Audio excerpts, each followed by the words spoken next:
Tim penggerak pemberdayaan dan kesejahteraan keluarga Kota Palembang yang diketuai oleh Dewi Sastrani Ratu Dewa resmi membuka edukasi pakaian khas Palembang 2025 di Luminor Hotel. Bismillahirrahmanirrahim. Kegiatan edukasi pakaian khas Kota Palembang tahun 2025 secara resmi dibuka.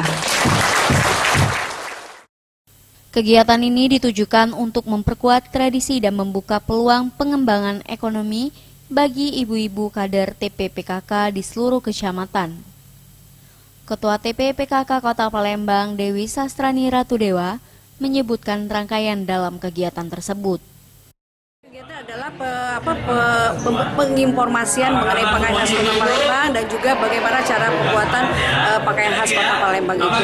Karena pakaian khas Kota Palembang ini memiliki budaya dan filosofi kebudayaan Sriwijaya dan juga beragam macam pakaian khas Kota Palembang. Dari kegiatan ini diharapkan ilmu yang didapat bisa ditularkan oleh para kader TP/PKK ke masyarakat di tingkat desa hingga ke kelurahan. Imelda Wiji, Sriwijaya TV.